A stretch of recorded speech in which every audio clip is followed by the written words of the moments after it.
गुरु प्यारी सात संगत जी, आप सभी को राधा स्वामी जी।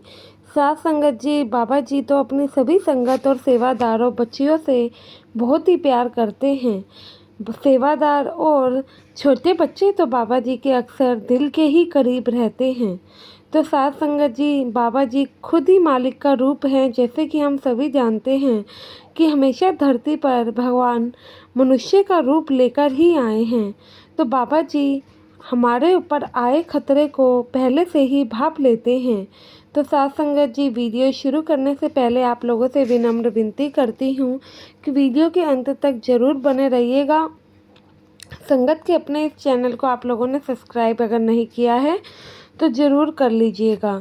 तो साथ संगत जी, यह घटना एक बाबा जी के प्यारे ही सेवादार भाई की है। यह उन दिनों की बात है जब भंडारा चल रहा था। डेरे में भंडारा था, काफ़ी भीड़ भाड़ थी और संगत की धूम मची हुई थी। तो साथ संगत जी, उस समय सभी सेवादारों की ड्यूटी कहीं ना कहीं थी। तो ये जो सेवादार भाई की हम बात कर रहे हैं, इसकी ड्यूटी बाबा जी के पास में ही लगी थी, बाबा जी की कोठी में ही लगी थी। जब बाबा जी सत्संग करने के बाद आते हैं तो यह भाई बाबा जी को राधा स्वामी करता है और बाबा जी के पैर छूता है। जब बाबा जी के पैर छूता है तो बाबा जी मना करते हैं, कहते हैं कि बेटा, कितनी बार समझाया है, ऐसे पैर वगैरह नहीं छूते हैं। उसके बाद बाबा जी जब इसकी तरफ देखते हैं तो बाबा जी क्या महसूस करते हैं कि सेवादार भाई के सर पे तो काल मंडरा रहा है। बाबा जी कहते हैं कि बेटा, भजन सिमरन करते हो? कहता है कि हाँ बाबा जी, मुझे नामदान लिए 10 साल हो गए। बाबा जी क्या देखते हैं कि यह भाई तो भजन सिमरन भी पूरा करता है और सेवा पर भी जाता है, फिर भी इसके सर पर आखिर काल क्यों मंडरा रहा है। अब वो भाई बाबा जी के साथ था, काल उसके सर पे ऐसे मंडरा रहा था कि बस वह बाबा जी के आस-पास से हटे और वह उसको अपने साथ लेके जाए। काफ़ी देर तक बाबा जी किसी न किसी बहाने से उस सेवादार भाई को अपने पास रोके रखते हैं। बाबा जी उससे कुछ बातचीत करते हैं। बाबा जी कहते हैं कि और भाई, सब कुछ तो ठीक चल रहा है ना? कोई ऐसी बात जो तुम्हें परेशान कर रही हो या करती हो? तो वह कहता है कि बाबा जी, सब कुछ ठीक है, भजन सिमरन भी करता हूँ, उस मालिक को समय भी देता हूँ, लेकिन एक बात है जो कि मुझे अंदर ही अंदर खाए जाती है। तो बाबा जी कहते हैं कि बेटा, वो क्या बात है? कहता है कि बाबा जी, आज से 2 साल पहले रात का समय था, सर्दियों के भी दिन थे। मैं सर्दियों की रातों में अपने काम से वापस लौट रहा था। तो उस समय आपको तो पता है कि कोहरा भी कितना ज़्यादा होता है। आसपास जब कोहरा होने के कारण मेरी गाड़ी के आगे एक कुत्ता आ जाता है और वह कुत्ता वहीं पर ढेर हो जाता है।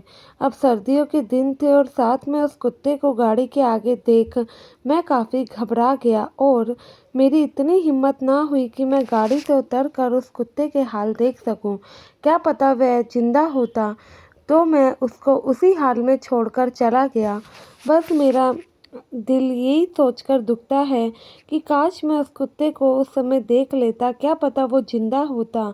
उसके कर्मों का बोझ, उसकी मृत्यु का बोझ तो मेरे सर पर ही आ गया है ना, जो चीज़ हमेशा ही मुझे खाए रहती है। पता नहीं इस कर्मों के बोझ से मैं कैसे पीछा छुड़ा पाऊंगा, क्योंकि यह बात अभी भी मुझे काफ़ी खाई जाती है कि मैं उस बेजुबान जानवर को मार के आ गया हूँ। तो बाबा जी अब पूरी बात को समझ जाते हैं। उधर काल सर पर मंडरा ही जा रहा था। बाबा जी उस काल से कहते हैं कि भाई, तू यहाँ पर जिसे लेने आया है वह मेरा सेवक है। तू अच्छे से जानता है कि मैं इसे ले जाने नहीं दूंगा। अब बता, अब हम इन सब चीज़ों से कैसे बच सकते हैं? ऐसा क्या करना होगा जो तू इसे माफ़ कर दे? तो वह कहता है कि इसने बेजुबान जानवर को कष्ट दिया है, आप भी इससे हट जाइए। अब ये मेरी रूह हो चुका है, भले ही इसका भजन सिमरन ज़्यादा हो, लेकिन इसकी वजह से एक बेजुबान जानवर की जान गई है।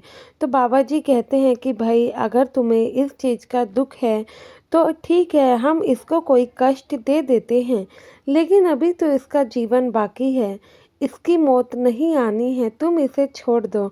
तो वह कहता है कि ठीक है, पर हम इसे कष्ट देंगे कैसे। उधर सेवादार भाई के पैर में कील चुभ जाती है। एक छोटी सी कील चुभने से उसे बेहिसाब दर्द होने लगता है और खून बहने लगता है। खून बहने के कारण एक टाइम ऐसा आ जाता है कि उस सेवादार भाई से बर्दाश्त नहीं होता है, वह मालिक का नाम पुकारने लगता है, बाबा जी को याद करता है। बाकी सेवादार वहाँ खड़े हुए बस हैरान ही हो रहे थे कि ये कैसे हो गया। एक छोटी सी कील चुभने से इस भाई के प्राण क्यों उखड़ रहे हैं, आखिर इसे इतना कष्ट क्यों हो रहा है। पर साध संगत जी, वहाँ कोई नहीं जानता था कि बाबा जी ने काल से उस भाई की जान बचाने के लिए क्या वादा लिया था। होना तो उस सेवादार भाई को कुछ भी नहीं था, बस जो कष्ट उसकी वजह से एक बेजुबान जानवर को अनजाने में पहुंचा था, उसका दर्द भी तो अब उसे महसूस करना ही था ना। तो वह इसलिए इतना परेशान हो रहा था। उधर सेवादार भाई बाबा जी से कहते हैं कि बाबा जी कुछ करें, वरना इसके प्राण निकल जाएंगे। बाबा जी कहते हैं कि आप लोग चिंता मत करो, कुछ नहीं होगा। देखते ही देखते वहाँ पे डॉक्टर को बुलाया जाता है। 1 से 1.5 घंटा बीतता है, उस भाई की हालत काफ़ी ख़राब हो जाती है। यह देख के कि उस भाई की हालत भी उस बेजुबान जानवर की तरह ख़राब है, काल उसको माफ़ी दे देता है और वहाँ से चले जाता है। फिर उस डॉक्टर को वहाँ बुलाया जाता है और उस भाई के मरहम पर दवाएं और इलाज करवाया जाता है। जब काल का खतरा उस भाई के सर से हट जाता है, तो बाबा जी उस भाई को सारी बात बता देते हैं। आखिर बाबा जी को क्यों उस सेवादार भाई को ये कष्ट देकर उसकी जान बचानी पड़ी। साथ संगत जी, जब वह सेवादार भाई भी बाबा जी से यह सुनता है, तो रो रो के अपने बाबा जी के पैरों में गिर जाता है। कहता है कि मालिक, सच में आप मालिक का ही रूप हैं। आप अगर ना होते तो आज मुझे भी शायद उस काल के साथ जाकर इस चुरासी में ही फंसना पड़ता, लेकिन आप तो छोटी सी सूली को सूल बना ही देते हैं।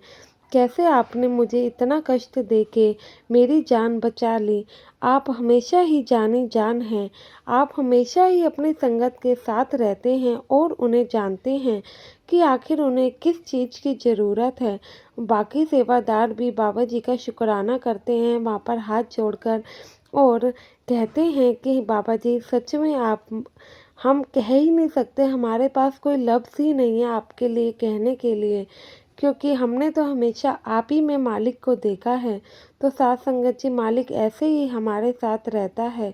हम जो कहते हैं कि हम पे ये दुख आए हैं, सोचिए क्या पता कोई बड़ा दुख कटा होगा, तब जाके वो दुख हम पे आया है। आशा है ये वीडियो आप लोगों को पसंद आई होगी। वीडियो अच्छी लगी हो तो वीडियो को लाइक करना और कमेंट में राधा स्वामी लिखना बिल्कुल ना भूलें जी। और संगत के अपने इस चैनल को सब्सक्राइब जरूर करें जी। गुरु प्यारी साथ संगत जी, आप सभी को राधा स्वामी जी।